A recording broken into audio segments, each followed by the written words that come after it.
আসসালামু আলাইকুম বন্ধুরা। তো আজকে চলে এলাম আরও একটি নতুন নিয়োগ বিজ্ঞপ্তি নিয়ে। যে নিয়োগ বিজ্ঞপ্তিটি হলো কুর্মিটোলা জেনারেল হাসপাতালের পক্ষ থেকে। তো আজকে কিন্তু আমি এখানে বিস্তারিত আলোচনা করব এখানে কি কি পদ রয়েছে, পদের সংখ্যা, শিক্ষাগত যোগ্যতা, অভিজ্ঞতা এবং কোন কোন পদে আপনারা আবেদন করতে পারবেন এবং কোন কোন পদে আবেদন করতে কত টাকা ফি লাগবে, সকল কিছু কিন্তু এই ভিডিওতে থাকছে। তো ভিডিওটি অবশ্যই আপনাদের কাছে একটা রিকোয়েস্ট থাকবে, ভিডিওটি শেষ পর্যন্ত দেখবেন। তো প্রথমেই বলে রাখি যে এখনও যারা আমার চ্যানেলটিকে সাবস্ক্রাইব করেনি তারা অবশ্যই সাবস্ক্রাইব করে বেল আইকনটি প্রেস করে দেবেন। তো ভিডিওটি শুরু করা যাক। এখানে কিন্তু দেখতেই পাচ্ছেন এই এই পিকচারটি একটু খারাপ হওয়ার কারণে আমি কিন্তু ইন্ডিকেট করে দিব। যে এখানে দেখতে পাচ্ছেন 6 নম্বর পদটি হচ্ছে অফিস সহায়ক। অফিস সহায়ক হচ্ছে 20তম গ্রেডের। এখানে 76টি পদ রয়েছে। কোনো স্বীকৃত বোর্ড হইতে মাধ্যমিক স্কুল সার্টিফিকেট বা সমমানের পরীক্ষায় উত্তীর্ণ হলে আপনারা কিন্তু এখানে আবেদন করতে পারবেন। যারা এসএসসি পাস করেছেন তারা কিন্তু আবেদন করতে পারবেন। এখানে 76টি পদ রয়েছে। সকল জেলার প্রার্থীগণ কিন্তু এখানে আবেদন করতে পারবে। সকল জেলার সকল প্রার্থীগণ এখানে আবেদন করতে পারবে। এখানে কোনো বাধ্যবাধকতা নেই। শুধুমাত্র যারা এসএসসি পাস করেছে বা মাধ্যমিক স্কুল সার্টিফিকেট বা সমমানের পরীক্ষা উত্তীর্ণ হয়েছে ভোকেশনাল থেকে হলেও তারাও কিন্তু এখানে আবেদন করতে পারবে। তো অফিসের বেতন গ্রেড হচ্ছে 8,250 থেকে 20,010 টাকা। তো এরপরে যে পদটি রয়েছে সেটি হচ্ছে রিসেপশনিস্ট। এখানে রিসেপশনিস্ট পদ সংখ্যা 2টি। এখানে বলা হয়েছে কোনো স্বীকৃত বোর্ড হতে উচ্চ মাধ্যমিক সার্টিফিকেট বা সমানের পরীক্ষায় উত্তীর্ণ হতে হবে। কম্পিউটার চালানোর দক্ষতা থাকতে হবে। Email, scanner, fax machine, telephone চালানোর দক্ষতা থাকতে হবে। তো এখানে কিন্তু রিসেপশনিস্ট 16তম গ্রেড। এখানে 9,300 থেকে 22,490 টাকা বেতন স্কেল। তো এরপর যে পদটি রয়েছে সেটাতে চলে যাব আমরা। Instrument caretaker. তো ইনস্ট্রুমেন্ট কেয়ারটেকার হচ্ছে 4 নম্বর পদ এখানে।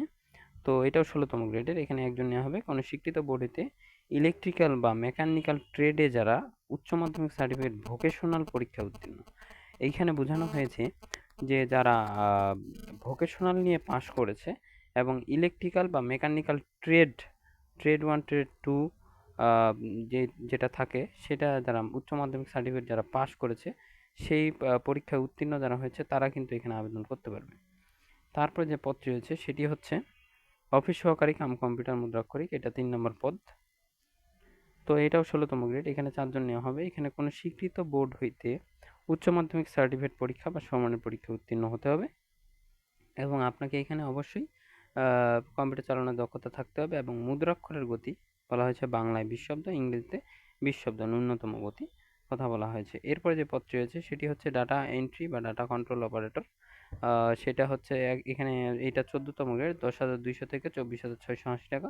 কোনো স্বীকৃত বোর্ড হতে উচ্চ মাধ্যমিক সার্টিফিকেট বা সমমানের পরীক্ষায় উত্তীর্ণ যারা তারা কিন্তু আবেদন করতে পারবে।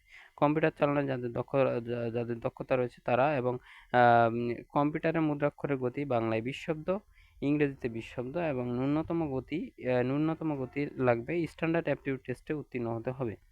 তো এরপরে যে পদটি রয়েছে 1 নম্বর পদ। এটা হচ্ছে দেখতেই পাচ্ছেন এখানে হচ্ছে 60 মুদ্রাক্ষরিক কম্পিউটার অপারেটর। এটাও 14তম গ্রেড। এখানে একজন নেওয়া হবে। কোনো স্বীকৃত বোর্ডেতে স্নাতক বা সমমানের পরীক্ষায় উত্তীর্ণ হতে হবে। কম্পিউটার চালানোর দক্ষতা থাকতে হবে।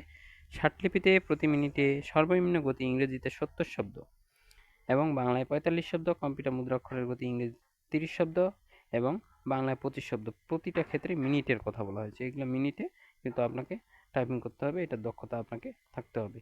এরপরে যেই কথাটি আমি বলবো এখানে পদ 1 থেকে পদ 5 যে সকল জেলার প্রার্থীগণ আবেদন করতে পারবেন আমি উল্লেখ করে দিচ্ছি। মানিকগঞ্জ, নারায়ণগঞ্জ, রাজবাড়ী, টাঙ্গাইল, ময়মনসিংহ, জামালপুর, ব্রাহ্মণবাড়িয়া, চাঁদপুর, কুমিল্লা, জয়পুরহাট, পাবনা, সিরাজগঞ্জ, নওগাঁ, নাটোর, কুড়িগ্রাম, নীলফামারী, সাতক্ষীরা, কুষ্টিয়া, বরিশাল, ভোলা জেলা ব্যতীত অন্যান্য সকল জেলার প্রার্থীগণ কিন্তু আবেদন করতে পারবেন। তবে যারা শারীরিক প্রতিবন্ধী এবং এতিম তারা কিন্তু সকল জেলার প্রার্থীগণে আবেদন করতে পারবেন। যারা এখানে আবেদনের ইচ্ছুক এই যে এখানে লিঙ্কটা দেওয়া রয়েছে kgh.teletalk.com.bd এই ওয়েবসাইটে গেলে কিন্তু আপনারা আবেদন করতে পারবেন। তো এবার আমি বলে দেবো যে এখানে বয়সসীমা কিন্তু 18 থেকে 30 বছর। 13/6/2024 তারিখে 18 থেকে 30 বছরের মধ্যে এবং বীর মুক্তিযুদ্ধের পুত্র-কন্যা বা পুত্র-কন্যাদের ক্ষেত্রে 30 বছর এবং যারা 32 বছর এবং যারা শারীরিক প্রতিবন্ধী তাদের ক্ষেত্রেও 32 বছর। কোনো ব্যক্তি একাধিক পদে এই আবেদন করতে পারবে না। এখানে বলে দেওয়া হয়েছে কোনো ব্যক্তি একাধিক পদে কিন্তু আবেদন করতে পারবে না। আবেদনের সময়সীমা এখানে 16/5/2024 10 ঘটিকা এবং আবেদনের শেষ তারিখ হচ্ছে 13/6/2024 বিকাল 5 ঘটিকা। এই সময়ের মধ্যে কিন্তু আপনারা আবেদন করে ফেলবেন। এখানে আবেদনের ফিটার কথা উল্লেখ করি যে এইখানে 1 থেকে 5 পদের জন্য এখানে আবেদন ফি 223 টাকা এবং যারা 6 নং পদের জন্য অফিস সহায়ক পদের জন্য এখানে 112 টাকা অফেরতযোগ্য আবেদন ফি। এটা কিন্তু টেলিটক প্রিপেড সিমের মাধ্যমে আপনারা আবেদন করবেন, এখানে দেখে নেবেন। তো ভিডিওটি যারা শেষ পর্যন্ত দেখলেন তাদেরকে অসংখ্য ধন্যবাদ এবং আমার চ্যানেলটিকে অবশ্যই সাবস্ক্রাইব করে একটা বেল আইকনটি প্রেস করে দিয়ে এবং কমেন্ট করবেন। আসসালামু আলাইকুম।